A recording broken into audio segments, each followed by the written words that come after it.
नमस्कार। मैं doctor Kailashpati Goswami, professor Hindi, DAV स्नातकोत्तर महाविद्यालय सिवान। आज ऑनलाइन वर्गाध्यापन के अंतर्गत मैं डिग्री 3 हिंदी ऑनर्स के पंचम पत्र पर चर्चा करूंगा। विषय है भाषा विज्ञान। इसके अंतर्गत शीर्षक है ध्वनि परिवर्तन के कारण। आज का शीर्षक ध्वनि परिवर्तन के कारण। ध्वनियों में क्यों परिवर्तन होता है? जैसा कि हम जानते हैं, ध्वनि में परिवर्तन होता है, अर्थ में परिवर्तन होता है, भाषा में परिवर्तन होता है। तो परिवर्तन के क्या कारण हैं, इस पर चर्चा करेंगे। तो अध्ययन की सुविधा के दृष्टिकोण से हमने 4 बिंदुओं पर चर्चा करने का प्रयास किया है। पहला है व्यंजनों में परिवर्तन, इस पर चर्चा होगी। इसके बाद दूसरा जो बिंदु है वह है अस्वीकृत कारण, और तीसरा है आंतरिक कारण, और चौथा बाह्य कारण। इन्हीं 4 बिंदुओं पर आज चर्चा होगी। तो पहले ध्यान दिया जाना चाहिए कि ध्वनि परिवर्तन के पूर्व स्वरों के क्षेत्र परिवर्तन में 2 महत्वपूर्ण परिवर्तन हुए। पहला हुआ वैदिक काल में 4 संयुक्त स्वर थे, ए, ऐ, ओ और औ। संस्कृत में ए और ओ मूल स्वर हो गए और ऐ तथा औ का उच्चारण आई और आओ से बदलकर ऐ और औ हो गया। पाली में ये संयुक्त ध्वनियाँ समाप्त होकर मूल स्वर ए और ओ में मिल गईं, मगर हिंदी में आज भी ये संयुक्त स्वर हैं। पुनः वैदिक काल में री और लरी के स्वर थे। संस्कृत में लेखन में तो ये रहे, किंतु इनका उच्चारण क्रमशः री और लिरी हो गया। हिंदी लेखन में आज केवल री का प्रयोग होता है। री से ऋषि, उसका प्रयोग होता है। अब व्यंजनों में परिवर्तन पर विचार करते हैं। कवर्ग वैदिक भाषा में जिह्वामूलीय थे, किंतु संस्कृत में कंठी हो गए। हिंदी में ये कोमल तालव्य हो गए। चवर्गीय ध्वनियाँ वैदिक भाषा में तालव्य थी, किंतु हिंदी में स्पर्श संघर्षी हो गई हैं। तवर्गीय ध्वनियाँ पहले दंती और वर्ष से दोनों थीं, किंतु हिंदी में इन्हें दंती माना गया है। इन परिवर्तनों को देखते हुए कहा जा सकता है कि प्राचीन ध्वनियों के संयोग वियोग और बनने बिगड़ने की प्रक्रिया के उपरांत हिंदी ध्वनियों को वर्तमान रूप प्राप्त हुआ है। य और व का विकास ह्रस्वी और ह्रस्व से हुआ है। संभवतः इसलिए इन्हें अर्धस्वर माना गया है। ध्वनि परिवर्तन के कारण 2 प्रकार के होते हैं, आंतरिक और बाह्य। आंतरिक से मतलब वे कारण जो शब्द में ध्वनि विशेष में परिवर्तन होते हैं और जो शब्द के भीतर न होकर उसके बाहर परिस्थिति अथवा वक्ता में होते हैं, वे बाह्य कारण हैं। आज ये प्राय अस्वीकृत हैं। जो दूसरा कारण यह है, बिंदु है, वह है अस्वीकृत कारण। इस पर चर्चा करके देखते हैं। इसमें जो पहला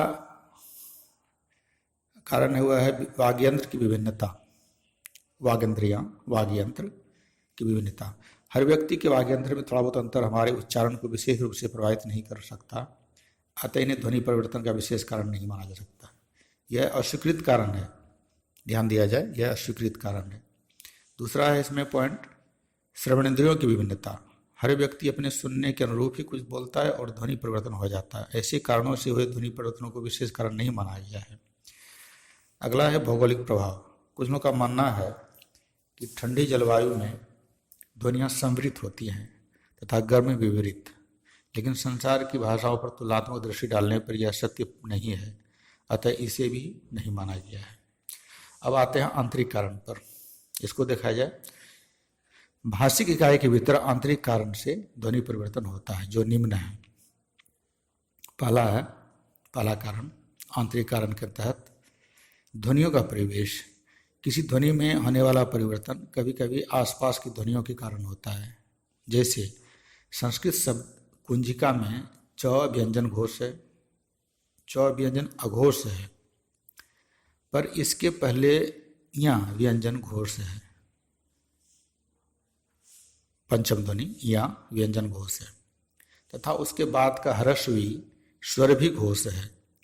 दोनों घोषों के बीच की यह च अघोष ध्वनि इसलिए स्वयं घोष होकर ज हो गई है और कुंजिका का हिंदी रूप कुंजी हो गया।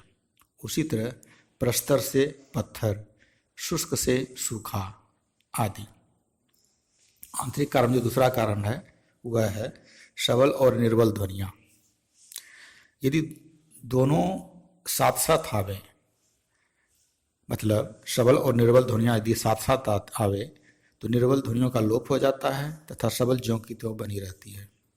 व्यंजन की प्रथम 4 ध्वनियाँ सबल होती हैं और जो अंतिम ध्वनि वह निर्बल होती है। उदाहरण के लिए अग्नि से आग, तीक्ष्ण से तीखा आदि। जो तीसरा कारण है आंतरिक कारण वह है स्थिति के कारण ध्वनियों की अपनी शक्ति। संयुक्त ध्वनियों में यदि दोनों व्यंजन समान शक्ति के हैं तो पहला निर्बल होता है तथा दूसरा सबल, इसलिए प्रथम का लोप हो जाता है। जैसे सप्त से सात, दुग्ध से दूध, लक्ष्मण से लखन इत्यादि। चौथा कारण है शब्दों की असाधारण लंबाई। लंबे शब्दों के बोलने की असुविधा के कारण उसमें परिवर्तन होता है। जैसे शुक्ल दिवस को संक्षेप में हम सुदी कहते हैं, बहुल कृष्ण दिवस को बदी। उसी तरह भारतीय जनता पार्टी का जो संक्षिप्त रूप है भाजपा आदि। तो इस कारण भी ध्वनि में परिवर्तन होता है। अब बाह्य कारणों को देखते हैं। बाह्य कारण में क्या सब कारण है। पहला है प्रयत्न लाघव, उच्चारण सुविधा जिसको कहते हैं। भाषा साध्य न होकर विचारों को व्यक्त करने का साधन मात्र है, अतः कम प्रयास में भाव व्यक्त करने की चेष्टा से ध्वनि परिवर्तन हो जाता है। जैसे एक ही को जल्दीबाजी में लोग एक ही बोल देते हैं, आप ही को आप ही, इस तरह से ध्वनि परिवर्तन हो जाता है। दूसरा है बोलने में शीघ्रता, इसके कारण भी ध्वनि में परिवर्तन हो जाता है। जैसे पंडित जी को पंडित जी, आप ही को आप ही इत्यादि। तीसरा कारण है बाह्य कारण में लौकिक व्युत्पत्ति। किसी अपरिचित शब्द के संपर्क में आने पर उसे अपनी भाषा में मिलते जुलते शब्द के अनुरूप गढ़ लेते हैं और इस प्रकार ध्वनि परिवर्तन हो जाता है। जैसे अरबी का इतिकाल से हिंदी में अंतकाल हो गया, हिंदी का अंतकाल कहलाने लगा। उसी तरह अंग्रेजी में SEPOY सिपाही है, जिससे हिंदी में सिपाही शब्द बना इत्यादि। अगला कारण है सादृश्य। कुछ शब्द दूसरे के सादृश्य के कारण अपनी ध्वनियों में परिवर्तन कर लेते हैं, जैसे देहाती से शहराती आदि।